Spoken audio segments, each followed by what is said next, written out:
el líder opositor Capriles en Venezuela pide que los militares frenen a Maduro.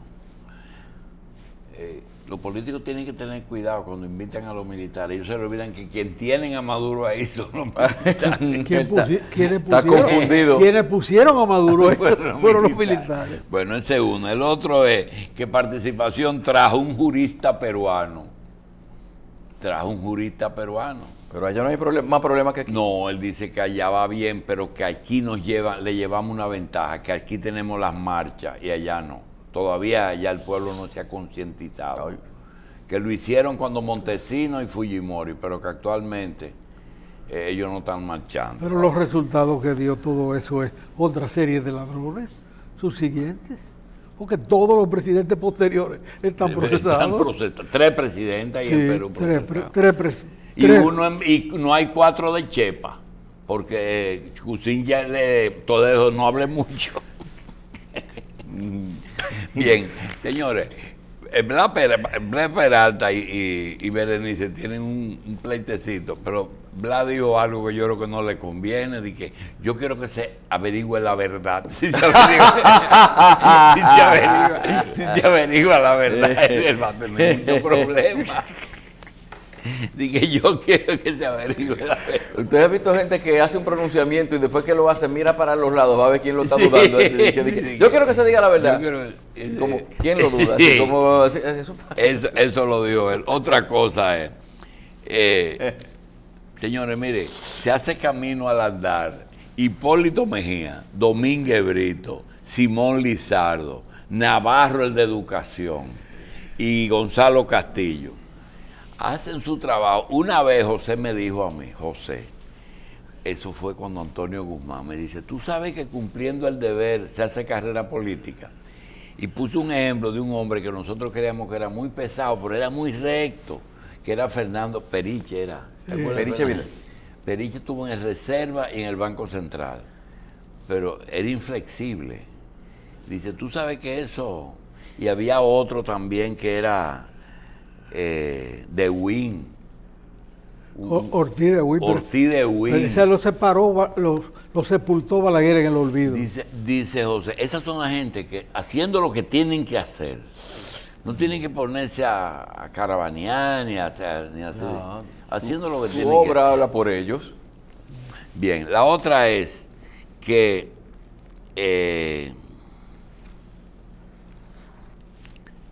hay una frase que me dijo alguien en el 69. Me llegó un trabajador del muelle, era de a bordo, Sindicato Nacional de Estibadores, y en un papel periódico me trajo envuelto una cosa de este tamaño. Yo le traje este regalo, una cosa así. Cuando yo lo abro, envuelto en el periódico, sin estar... ¿Y qué es esto? Un jamón, pero un jamón de primerísima calidad, pero sin envoltura. Dice, acabo de salir de una bodega que llevaba ese jamón de Francia a Martinica. Dice, llevaba un cargamento y eso no se descargó aquí, pero nosotros trabajamos abajo. Hay una caja que se rompió y como nosotros no podemos sacar mercancía en buen estado, yo rompí la lata y le traigo este regalo, este es un buen jamón. Digo, oye, es una historia demasiado compleja. Dice, cójalo, que eso es de... Mire, yo vi la caja, esa vaina es buenísimo. Bueno, tuvimos una discusión porque yo no quería la cosa esa. No. Primero estaba envuelto directamente en el periódico. Un jamón en cuero. Exacto. Pero un jamón que parecía como esos jamones que son procesados y empacados. Bueno, el asunto es que él me dijo una frase y a mí ni la entendí, y con los años la he ido... primero me la encontraba como muy elemental, muy propia de nada. Me decía, doctor, cójalo. Pero porque el pollo pica por su maíz. ¿Qué es lo que me está diciendo? que el pollo pica por su maíz. Eso es que todo el mundo hace una cosa por algo. Sí. Tú oye, eso es lo que me quería decir. Coge tu jamón y no seas pendejo.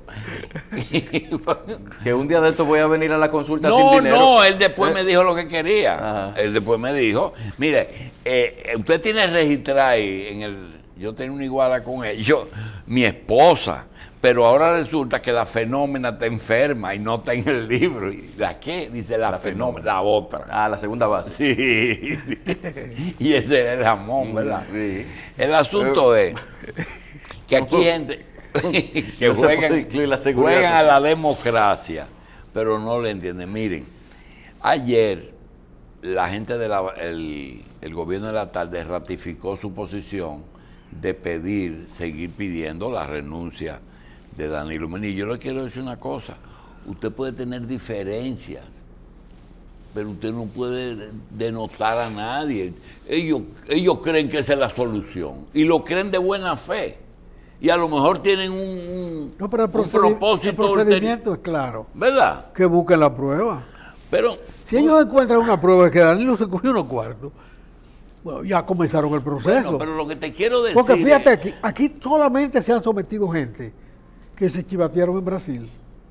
solamente. Aquí no se ha hecho una investigación de nada con respecto a nadie.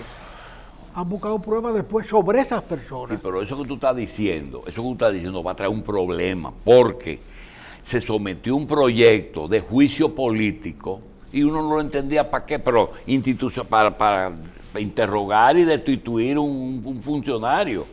Y resulta que se pusieron a revisar la razón, y es que hay un grupo de oposición y de Leonel Fernández que está planeando llevar a Danilo a un juicio político, porque Danilo sometió 3 legisladores con la procura, de lo que están ahora pidiendo. Y yo digo, pero también pudo haber sometido 92, los 92 que votaron por Odebrecht en todos los contratos que se ofrecieron. De forma metódica. ¿Verdad? Entonces, solamente le sometieron 3.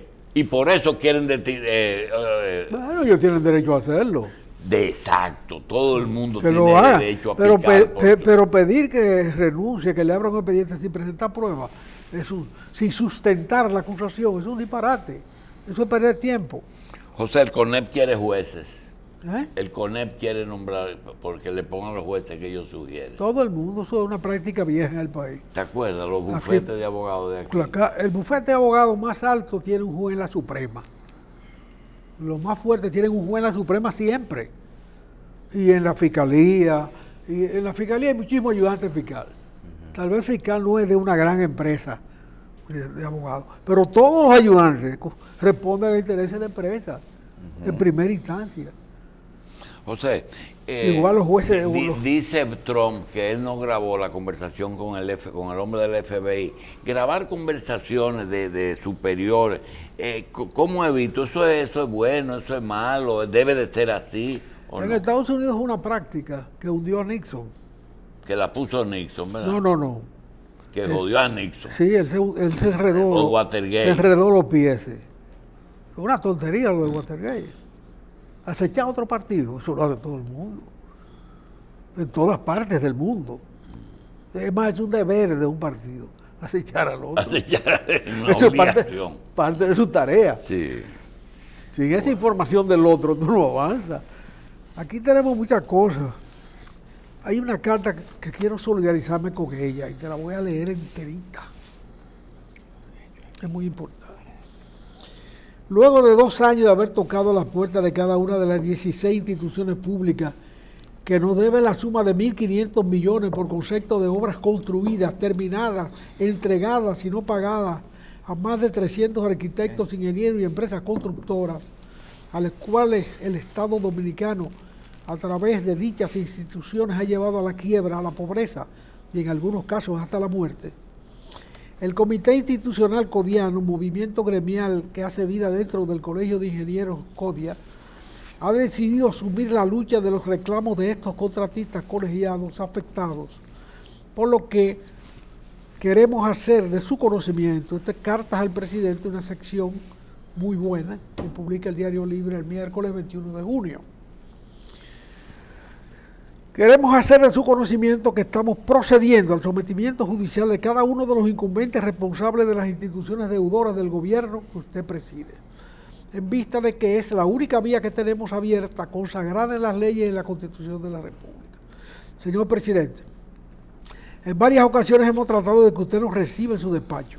También le hemos pedido que nos haga una visita sorpresa a la sede central del CODIA, en donde le daremos detalles y documentaciones de estas deudas, y donde también les informaremos sobre todos los males, exclusiones y abusos que se vienen cometiendo en su gobierno en contra de nuestra clase y de nuestro ejercicio profesional, así como también le daremos a conocer los obstáculos y dificultades que han tenido que afrontar los contratistas en las escuelas sorteadas por el Ministerio de Educación.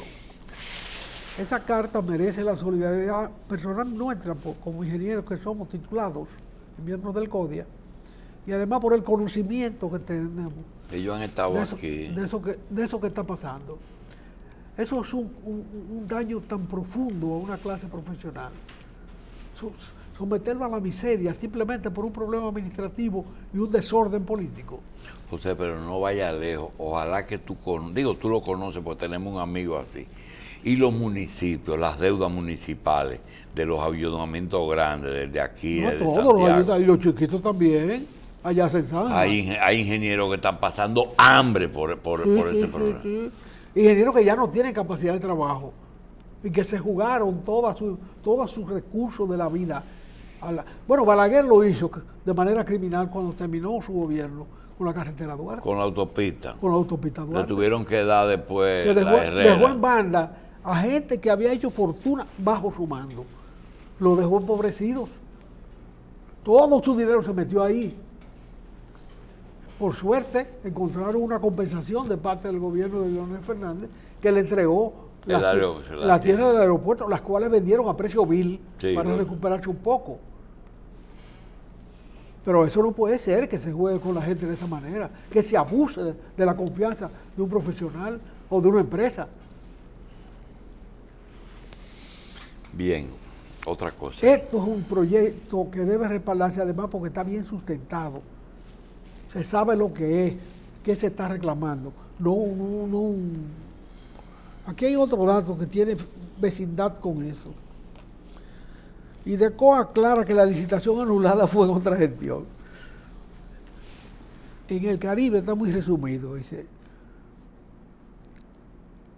El Instituto de Desarrollo y Crédito Cooperativo indicó a través de un comunicado que la licitación por la compra de 30 camionetas fue anulada.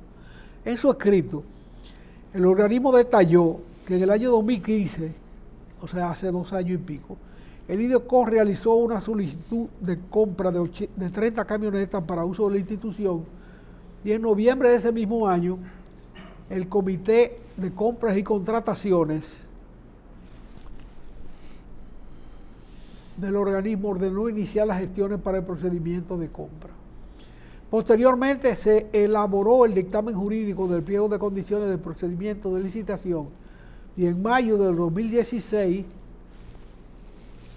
se decidió sobre la adquisición de la adjudicación de la licitación pública. En el proceso resultó adjudicada a la empresa Blandi y Asociados. Esta licitación fue impugnada por Viamar y la Dirección General de Contrataciones Públicas emitió una resolución en la cual acogió el recurso interpuesto por Viamar y anuló el proceso. Pero resulta que el proceso lo han anulado y mucho tiempo después. Estuvieron ayer aquí. Estuvieron aquí. Explicaron toda esa. ¿Quién le explicó? Es muy largo. No, vino el encargado de eso de IDECO. O sea que cuando anularon el convenio ya ellos habían comprado. No, ellos no han comprado nada. ¿No han comprado? No, ellos no han comprado. Ellos pidieron anular para recomprar, es decir, que hay vehículos. Compraron todos los vehículos iguales. Y parece que eran como uno para allá a la loma y otro para el llano. Y o ya no quedan vehículos. O ya no quedan vehículos. Hay cosas que duran menos que una camioneta en manos del Estado.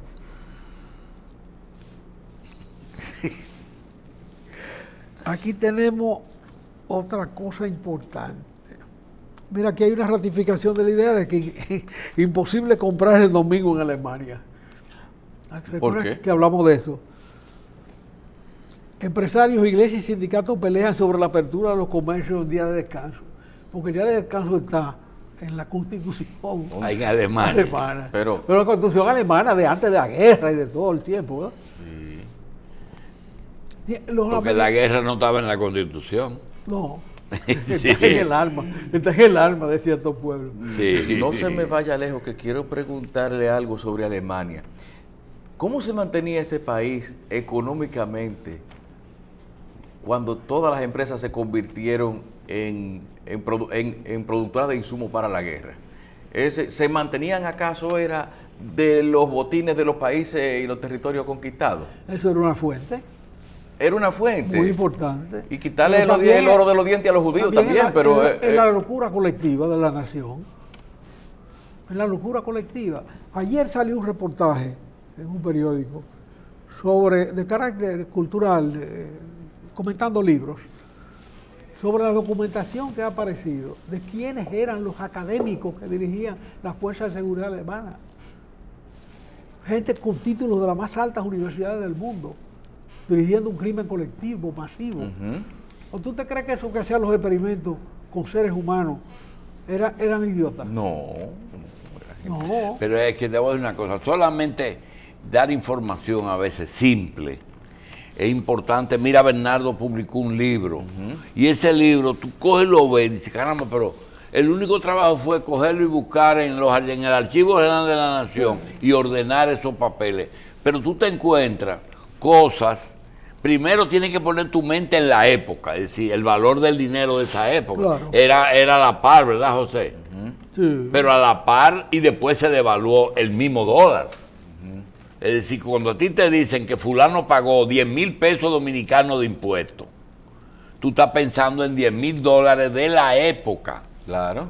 A veces un poco más. Sí. Mire, A veces un poco más. Porque la moneda dominicana no tenía capacidad ni meta de sobrevaluarse. Pero a veces tenía una capacidad de compra mayor que el dólar. Localmente, sí. Era al revés de ahora, que está todo dolarizado. Exacto, la devaluación vino cuando los hijos de Trujillo comenzaron a sacarle dinero al Banco Central. Ya en el 58, 59, 60. Pues ese asunto, eso es un primor, tú te pones a leer cosas y encuentras personas que tú no sabías que eran ricos. Por supuesto. Porque también hubo gente que los hijos le desbarataron el negocio. No le dieron continuidad. José. Mira, déjame decirte algo. El Conde, y José y yo lo hemos hablado, es una muestra de la evolución de los ricos originales de aquí. Tú coges los edificios del Conde, para no herir susceptibilidad. Hay 4 edificios, que los hijos de los que los fabricaron tuvieron conductas diferentes. Que no quisieron seguir los mismos negocios. No, uno se metió a vago, se perdió el edificio. Los otros se los reprodujeron en otros lugares, aumentaron la cosa. Pero esos eran los cuatro edificios más altos de la capital. Bueno, Alemania. Hay uno que derivó a la ciencia. ¿Uno?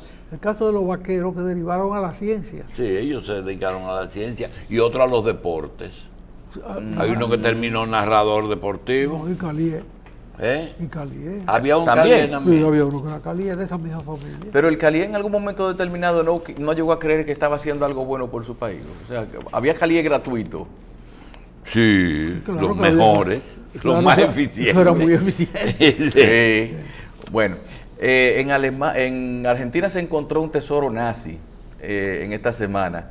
Aquí tenemos unas imágenes que siguen. ¿Un tesoro? Un tesoro nazi de 75 piezas y que revela una fuerte presencia nazi o sea, realmente era una habitación secreta de una persona que tenía, para fines de comercialización posiblemente, una gran cantidad de artículos, bustos de Hitler, herramientas, se dice que algunos objetos personales. Era un anticuario. Un anticuario, que pero tenía en un depósito eso muy bien reservado. Pero yo lo que digo es, están documentadas casi en igual volumen, aparentemente, desde aquí lo vemos así, la presencia de nazis, como la presencia de unos refugiados judíos, convergiendo en un mismo territorio que es Argentina.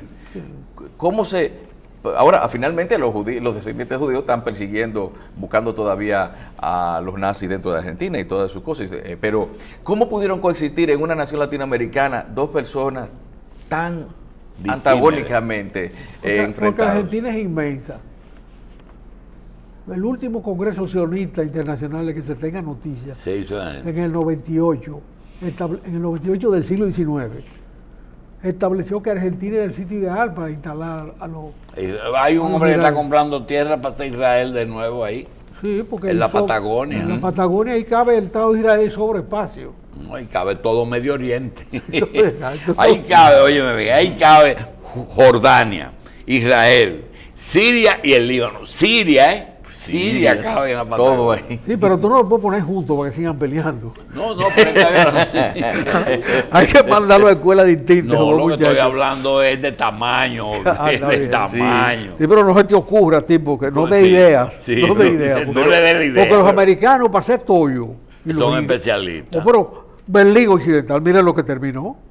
Tú sabes los sufrimientos que se provocó con esa división de Berlín. ¿Y eso lo decidieron en el escritorio? Eso lo decidieron en la conferencia de Yalta y en la de Potsdam, que se reunieron los 4 jefes.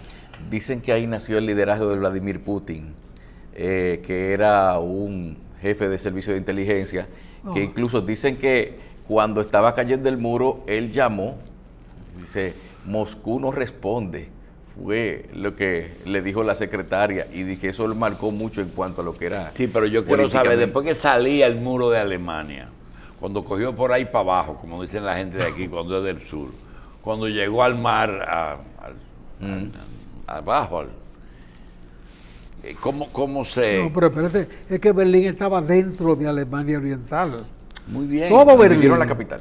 Todo Berlín estaba dentro de lo que se llamó... Y la puerta de Brandenburg no era en Berlín que estaba. Esa era la entrada a Berlín. Claro, porque dividieron a Alemania en 4 partes.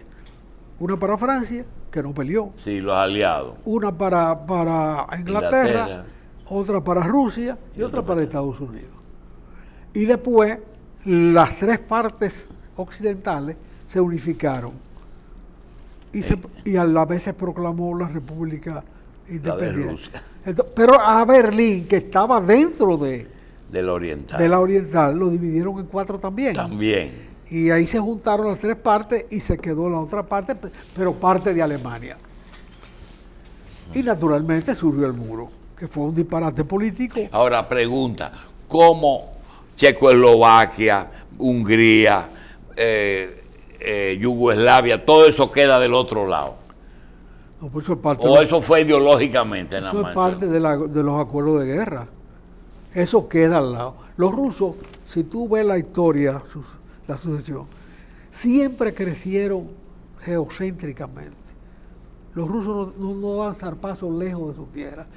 Crecían en su frontera. Lo primero fue a Kremlin, una pequeña ciudad, en el centro de lo que después fue Moscú y después fue Rusia. Después fueron los países, los TAN, Afganistán, Uzbekistán, los países Turquestán. Toda esa parte de los TAN, que son musulmanes. Y después fueron los resultados de la Segunda Guerra Mundial, los 6, Polonia, Rumanía, Yugoslavia. Y Albania no, ¿verdad? Sí, Albania también. Todo eso fue parte del botín de la Segunda Guerra Mundial, lo que le tocó. Y si tú te pones a ver que la razón geográfica te lo explica en lo siguiente. Cuando terminó la guerra, Duclos, que era el secretario general del Partido Comunista, era el ministro de Defensa del gobierno de De Gaulle. De Gaulle llegó de Londres y Duclos fue el que dirigió la resistencia de los partisanos en Francia. Porque Francia se rindió frente a los alemanes y creó un gobierno títere que sirvió a los alemanes, pero el Partido Comunista hizo la guerra y una parte del ejército hizo la guerra. Mussolini no ocupó más nada. Bueno, posiblemente en términos iniciales se haya extendido a zonas periféricas. Pero no ocupó otro país, ¿verdad? Sí, pero el problema es que la fragilidad italiana... Pero Alemania sí ocupó Francia y Austria. Francia, Austria, Polonia, Rumanía, todo eso fue parte de la conquista alemana, Checoslovaquia. Y entonces luego de allá para acá vinieron los rusos y rescataron toda esa parte y crearon el disparate del Berlín Occidental y Berlín Oriental. Entonces fue Rusia el país que más se enfrentó a los alemanes en guerra. 18 millones de muertos. ¿Tuvieron los rusos? Sí. ¿Y hasta dónde avanzaron los rusos? Hasta Stalingrado, hasta Leningrado, hasta la proximidad de Moscú. El gobierno de Moscú llegó a trasladarse de Moscú por la posibilidad de que tomara Moscú. Llegó muy profundo, muy profundo. Claro, esa fue su debilidad a la vez, porque cuando tú tienes una guerra lejísimo, tú tienes una vía de comunicación que si te la cortan, ya el bolsón te conduce al fracaso. Y ahí fue que la batalla de Stalingrado, que fue la decisiva, marcó el final de la inversión de los términos de la guerra, y los rusos comenzaron a avanzar hacia París, que era la meta. Bien. Pero vamos a hablar de la situación social de hoy, de Alemania, que es tan particular. Un domingo en una ciudad alemana es lo más parecido al día después de la bomba nuclear. Los comercios están cerrados a cal y canto y los víveres apenas se consiguen en las estaciones de tren. Las costumbres, sin embargo, podrían empezar a cambiar incluso en Alemania, un país que venera el día de descanso. Acuciados por el avance del comercio electrónico y por el cambio de patrones de consumo, los grandes comerciantes han lanzado una campaña con la que pretenden doblegar a dos sólidas instituciones del país, la Iglesia y los sindicatos. La Constitución alemana lo explica con claridad en su artículo 139. El domingo y los días festivos reconocidos oficialmente quedarán protegidos por ley como día de descanso laboral y de reconocimiento espiritual. Luego, cada estado federado regula las excepciones. No es lo mismo Berlín o Hamburgo que la católica Baviera, donde ni siquiera pueden abrir los llamados domingos de rebaja. Los empresarios sostienen que debe ser cada individuo y no una norma general quien decida si se compra o no en domingo.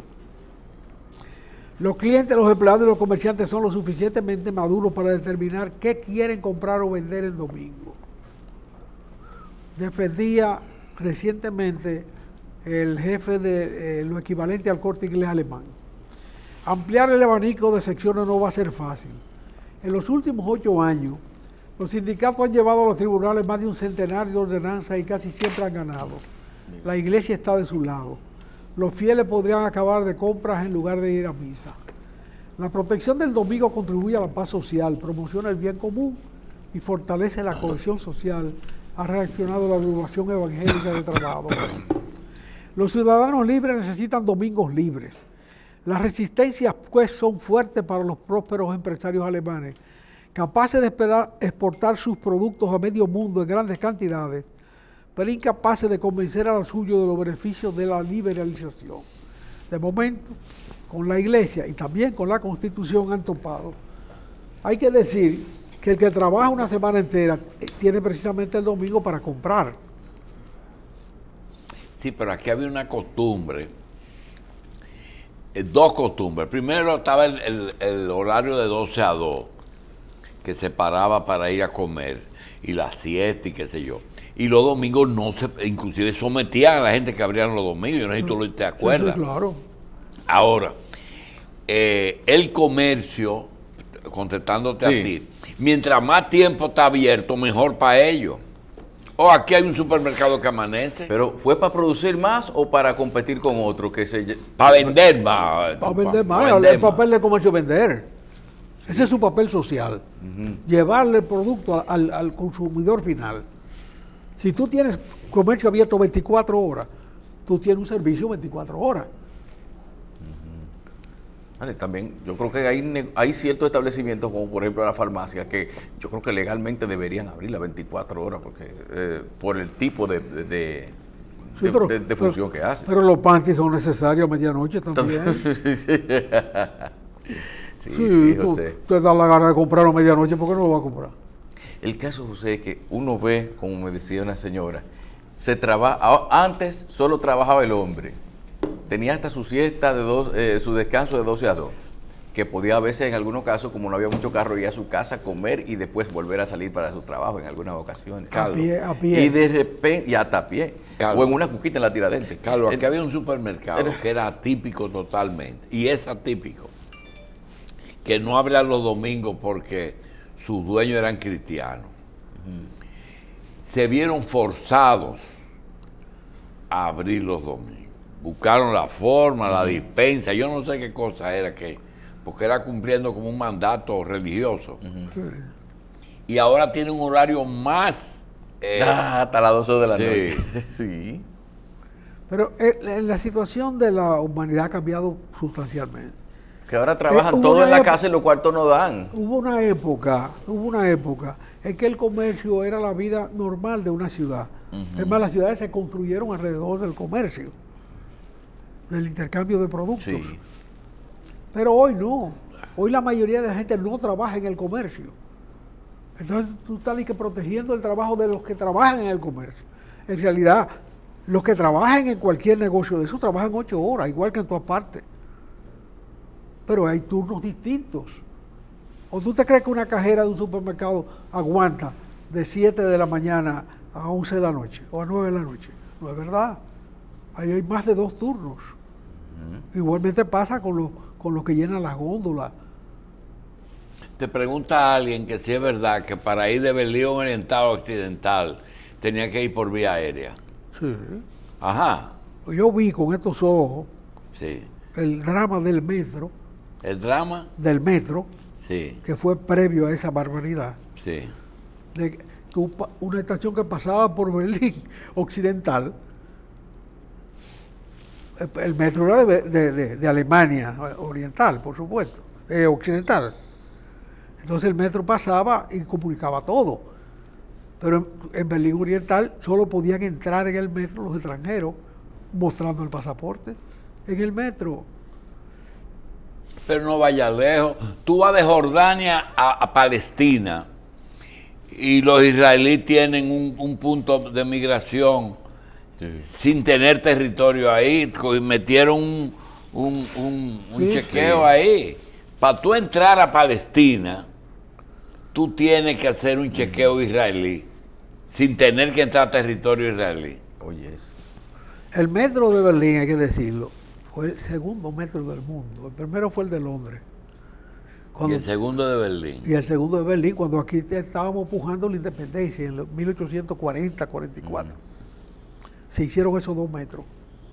Y de repente tú te encontrabas que había que enseñar pasaporte para tú cruzar, montarte en el metro. Y aquí queremos meter preso al que hizo al metro. Sí. De aquí. No, Y hay uno... Aquí está humillado. ¿Eh? Aquí está humillado. eh, El que hizo el metro. no, y Eso es una cosa canallesca. hay mucha historia dramática sobre la gente que quedó separada por el muro también. No, de eso cómo- fue una tragedia humana enorme. Y mira lo que ha hecho la vida. Una señora que se educó en Berlín Oriental. El jefa del otro Es lado. la jefa del país entero ahora. Y país de Europa. Y es un país de Europa. Y- Y nadie sospecha de que ella sea comunista ni nada que se parezca. ¿verdad? Ni uno la relaciona con No, él. nadie.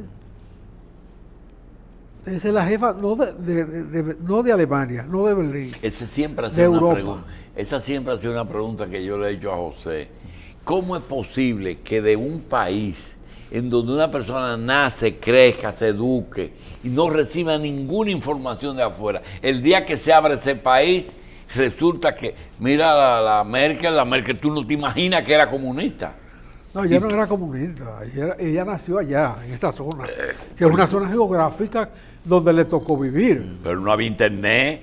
Y tú verás a los cubanos cuando eso se abra, que van a aparecer muchísima gente. Claro. No, tú verás. Hoy Rusia en un día hasta mafia tenía ahí adentro y uno no lo sabía. No, pero hay una Todos se Óyeme, quitaron la careta. Hay una anécdota que explica esas cosas. De Mussolini en una fábrica grande, Montecatini, un Fiat, no sé. Va a visitarlo. Y ve la fábrica, ve el comportamiento de los trabajadores, llena de gente. Y al salir le pregunta al gerente, dígame una cosa, ¿y el partido cómo está aquí? La política, ¿cómo está aquí? Dice, bueno, socialista un 30%, demócrata cristiano un 29%, comunista un 14%, y Mussolini no aguanta más y dice, bueno, y el Facio,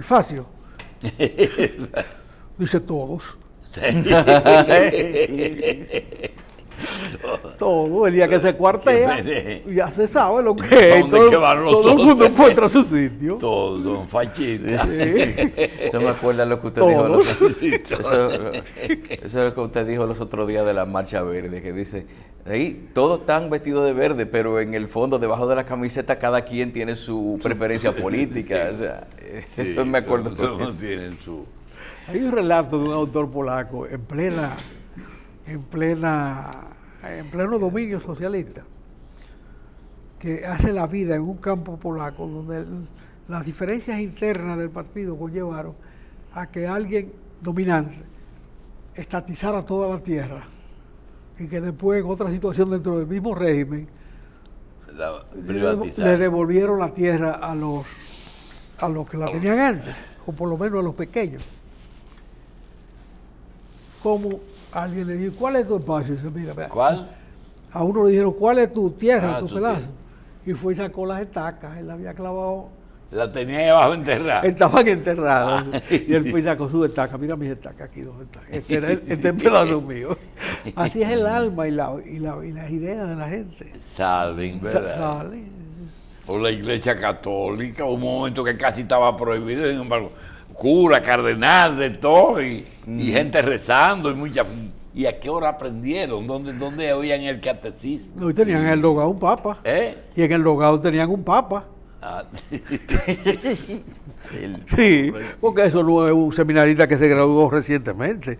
El papa ese polaco, él estaba allá. En Polonia. En Polonia. Ah, sí.